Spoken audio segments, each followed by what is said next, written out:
Hello students, फिर से आपका स्वागत है फिजिक्स क्लास में। आज जो है चैप्टर 1 के न्यूमेरिकल चल रहे हैं। इसमें जो है पार्ट 9 तक हो चुका है, जिसमें 23 सवाल आपको जो है करवा दिए हैं। आज जो है 24वां सवाल पार्ट 10 के रूप में जो है आपके पास सामने आया है। तो इसमें देखिए सवाल पढ़ते हैं, देखिए क्या होता है। दो बिंदु आवेश हैं जिनके मान क्रमशः 1 माइक्रोकूलम और माइनस का 0.25 माइक्रोकूलम ये लिखा है, ठीक है। अच्छा, वायु में एक दूसरे से इतनी दूरी पर रखे हैं, तो वायु में एक दूसरे से इतनी दूरी पर रखे हुए हैं, ठीक है। बताइए इन आवेशों को मिलाने वाली रेखा के किस बिंदु पर एक तीसरा आवेश रखा जाए कि उस पर कोई बल ना लगे। कहने का मतलब ये है कि जो बल परिणामी बल हो वो कितना है, 0। तो अच्छा ये बताइए, यहाँ पर ये प्लस माइक्रोकूलम, ये माइनस माइक्रोकूलम। प्लस और माइनस जैसे ही आएगा तो ये एक दूसरे को आकर्षित करेंगे। जब आकर्षित करेंगे तो इसकी दिशा इधर को होगी, इसकी दिशा इधर को होगी, यानी कि ये F1 होगा और ये F2 होगा। बल एक सदिश राशि है, इसलिए जो है ये जब एक दूसरे के विपरीत जाती है तो परिणामी बल जो आता है वो F1 माइनस F2 आता है। अगर दोनों की दिशा एक ही होती तो परिणामी बल F1 और प्लस F2 आता। तो इन दोनों को मिलाने वाली रेखा मान लिया ये है, ये हमारे पास पूरी ये रेखा है। अच्छा, प्लस से ये बाहर की ओर भाग रही है, समझे ना, बाहर की ओर भाग रही। मान लिया हमने ये जो Q2 आवेश है, ये Q2 मान लिया, ये वाला Q2 मान लिया और ये वाला हमने मान लिया Q1। एक तीसरा आवेश जो Q है वो इस वाले आवेश से x दूरी पर रखा है। जब ये x दूरी पर रखा है तो यहां से यहां तक की टोटल जो दूरी हो जाएगी 0.40 और प्लस x, इतना दूर, मतलब इतनी दूरी आ जाएगी। चलिए अब हम शुरू करते हैं। Q1 और Q2 क्या कहते हैं देखिए। तो देखिए हम क्या करेंगे, Q1 से Q पर सबसे पहले हम ये ले सकते हैं कि माना Q2 आवेश से Q को x दूरी पर रखा जाता है, x दूरी पर रखा जाता है, ठीक। तब Q1 व Q के मध्य लगा बल, Q1 और Q के मध्य लगने वाला बल क्या आ जाएगा, वो हो जाएगा बराबर है Q2 व Q के मध्य लगा बल। देखिए, अगर इस पर कोई बल आरोपित ना हो तो इस अवस्था में इसके और इसके बीच में लगने वाला बल बराबर होगा इसके और इसके बीच में लगने वाले बल के बराबर। क्यों? क्योंकि F बराबर आएगा F1 माइनस F2, और जब इसका मान 0 हो जाएगा तो F1 माइनस F2 हो जाएगा। तो यहाँ से अगर हम देखेंगे तो F1 बराबर F2 के रहेगा, ठीक है। तो यहाँ से हमारे पास देखिए क्या आएगा,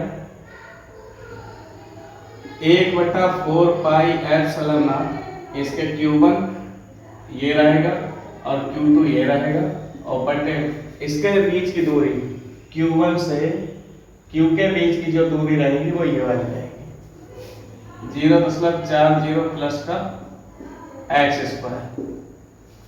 सामने जब इसके उसके बीच में रहेगी तो 1/4 पाई एप्सिलॉन नॉट Q2 क्या है पता नहीं, यहाँ पर मतलब मान तो पता है लेकिन बाद में मान रखेंगे, ठीक है।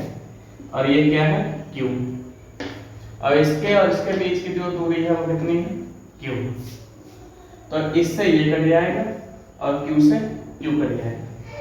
अब हम Q1 और Q2 के मान रखेंगे, क्या आएगा, 1 माइक्रोकूलम बटे में 0.40 प्लस x² बराबर में क्या रहेगा Q2 की वैल्यू कितनी है 0.25 माइक्रो कूलाम और बटे में कितना रहेगा x²।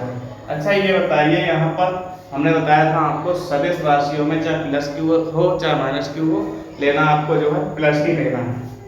तो इसमें देखिए माइक्रो कूलाम से माइक्रो कूलाम कट जाएगा, हमारे पास क्या बचेगा 1/0.40 प्लस का x² बचेगा और सामने 0.25 और बटे में x² बचेगा।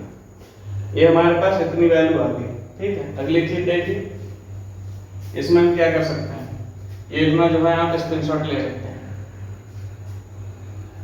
आगे देखिए,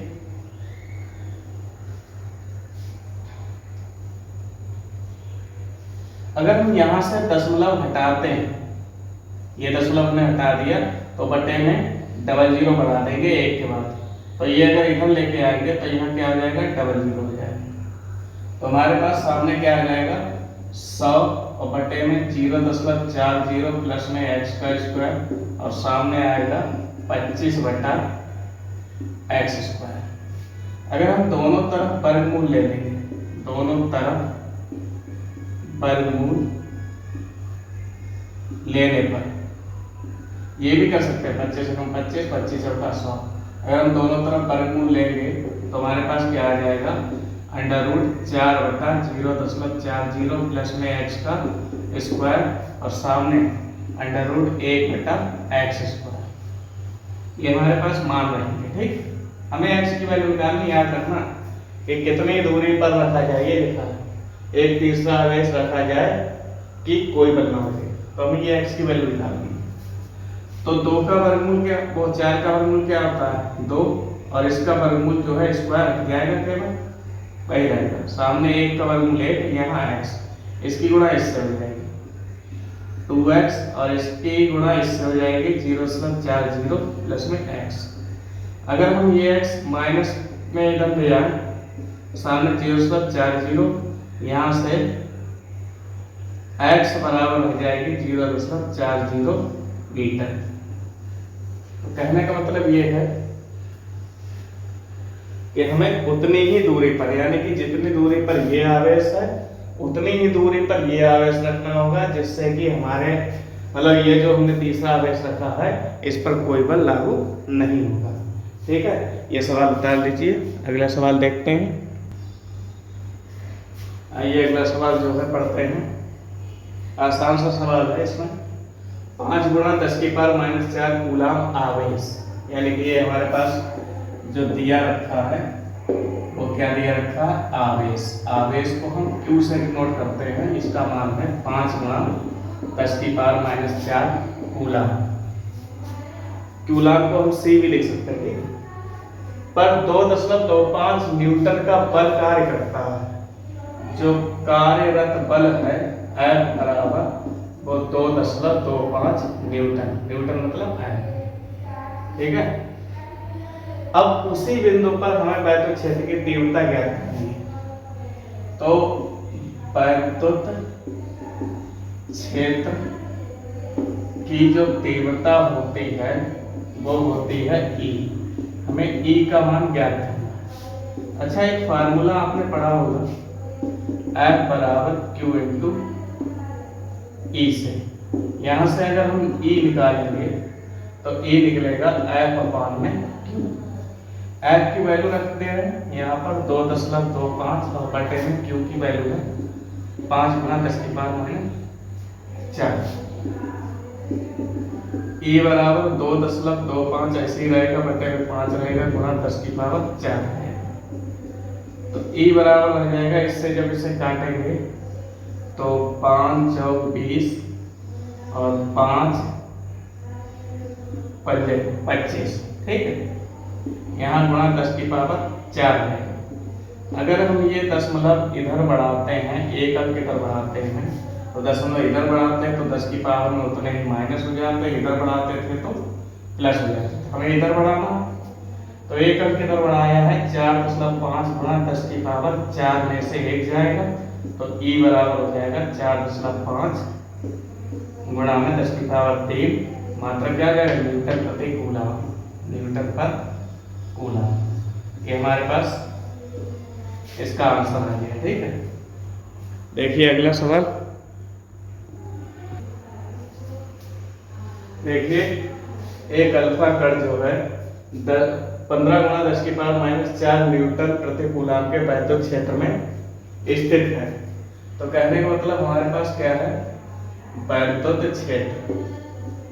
वैद्युत क्षेत्र होता है ई का मान है 15 गुणा 10 की पावर माइनस 4 न्यूटन पर कूलम। उस पर लगे वैद्युत बल की गणना कीजिए। हमें वैद्युत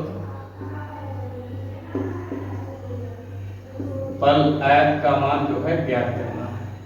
लेकिन हम जानते हैं, क्या जानते हैं, परंतु अल्फा कण का जो आवेश होता है वो 2 इलेक्ट्रॉन के आवेश के बराबर होता है, लेकिन तो धनावेश होता है, यानी कि 3.2 गुणा 10 की पावर माइनस 19 कूलम होता है।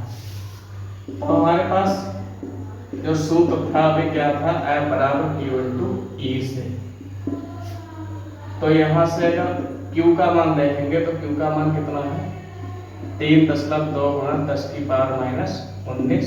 E का मान है 15 गुणा 10 की पावर माइनस 4। तो ये हो जाएगा 15 दूनी 30, 15 दिया 45 और 3 48, यानी 10.1 के बाद 10 की पावर 19 4 23। अगर हम ये दशमलव इधर बढ़ाएंगे तो 4.8 हो जाएगा। 4.8 का मतलब समझ रहे हैं, 10 की पावर में प्लस का है, तो m बराबर हो जाएगा, ये प्लस का दिया रखा मान,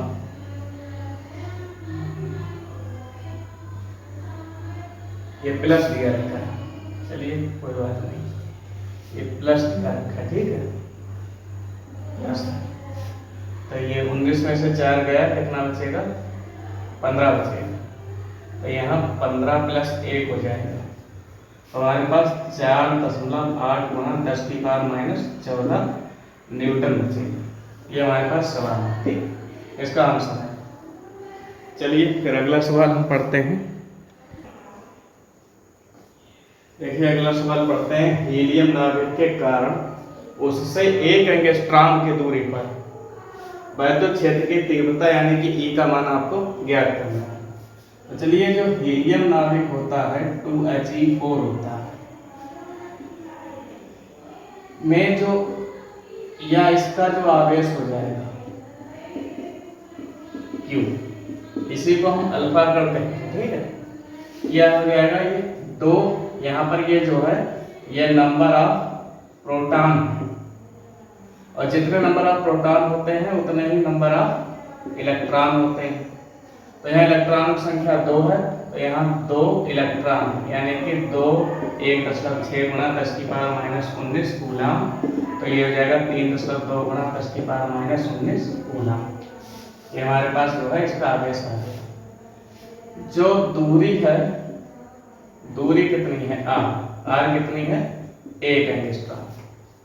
1 एंगस्ट्रॉम का मतलब है कि 10 की पावर माइनस 10 मीटर, क्योंकि 1 एंगस्ट्रॉम में 10 की पावर माइनस 10 मीटर होता है।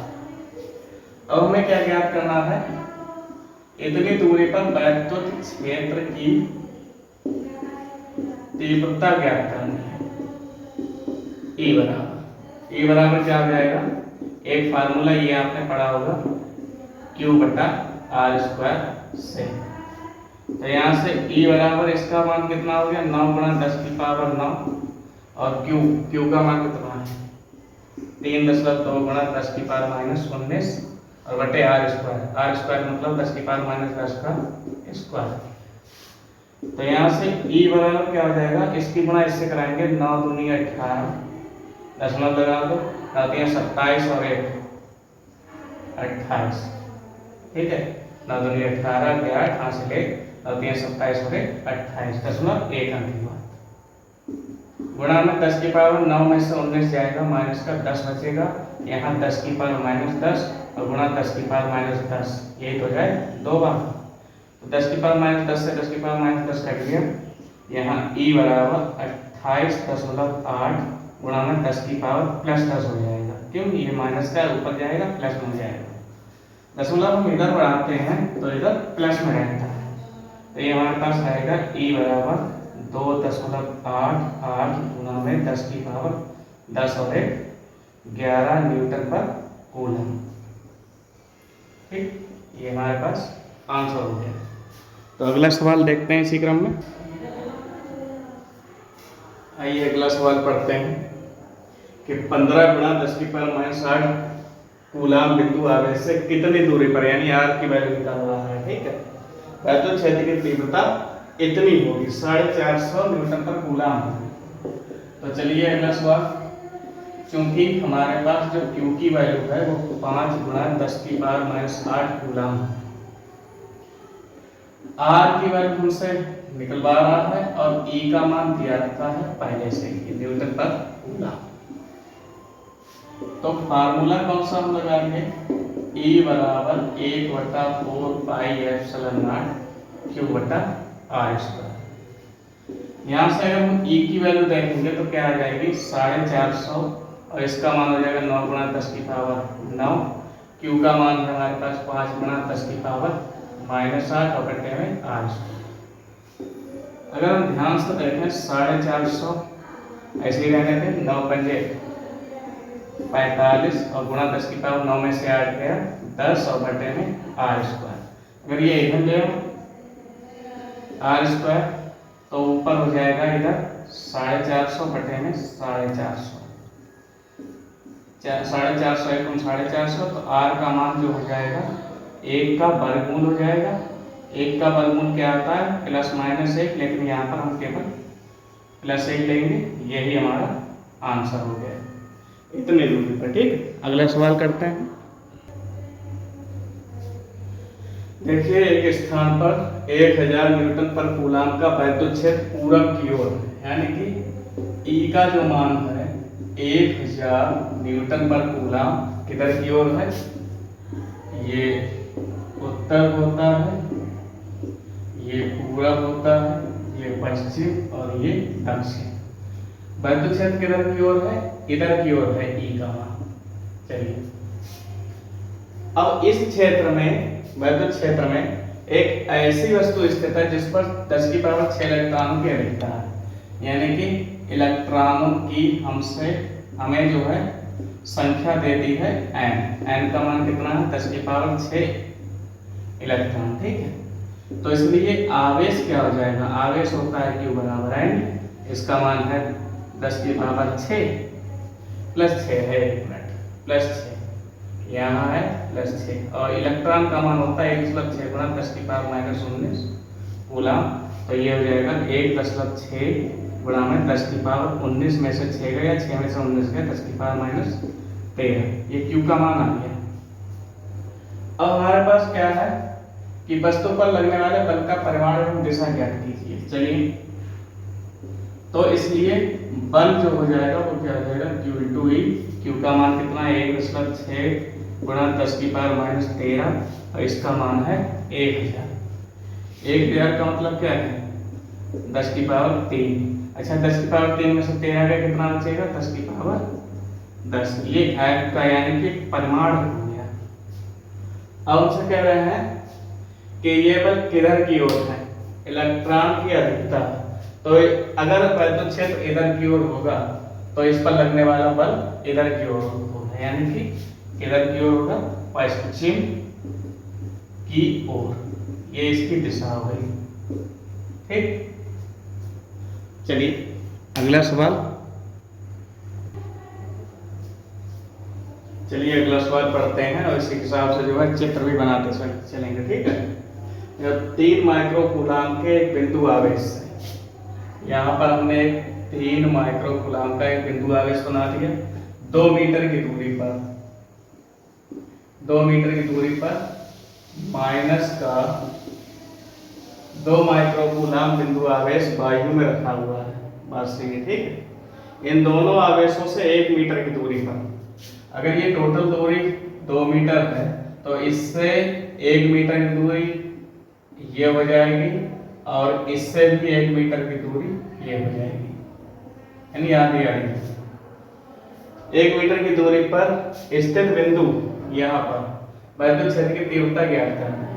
चलिए यहाँ पर हमें वैद्युत क्षेत्र की तीव्रता ज्ञात करनी है। अब हमें ये बताइए प्लस क्यू है तो प्लस से इधर की ओर E1 जाएगा, माइनस क्यू में अंदर की ओर जाएगा। तो यहाँ पर ये बताइए जब E1 और E2 दोनों की दिशा एक समान है तो यहाँ पर जो परिणामी तीव्रता आएगी, दोनों जब एक ही साथ चले तो इनका रिश्ता क्या होता है, जुड़ता है। चलिए आगे, तो बिंदु E पर या पहले हम मान लिख ले रहे हैं। U1 का मान क्या हो जाएगा 3 माइक्रोकूलम यानी कि 3 गुना 10 की पावर माइनस 6 कूलम, और जो U2 का मान हो जाएगा माइनस का 2 माइक्रोकूलम या 2 गुना 10 की पावर माइनस 6 कूलम। R1 और R2 दोनों के ही मान इस समय कितने हैं, 1 मीटर। तब जो E का मान आएगा वो क्या आएगा, E1 प्लस E2। दिशा के कारण, दिशा देखिए एक जैसे, इसकी अगर अलग अलग होती है दिशा तो माइनस लग जाता।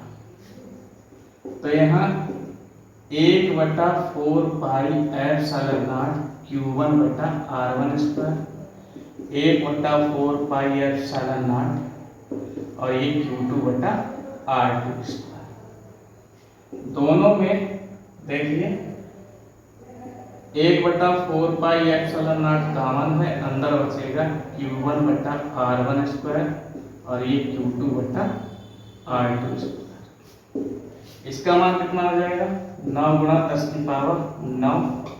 Q1 की वैल्यू देखिए कितनी है, 3 गुणा 10 की पावर माइनस 6 और बटे में 1 का स्क्वायर प्लस। अच्छा हमने बताया था आपको सदिश राशि सदिश में चाहे प्लस क्यू हो चाहे माइनस क्यू हो, हमेशा प्लस का ही क्यू लेते हैं।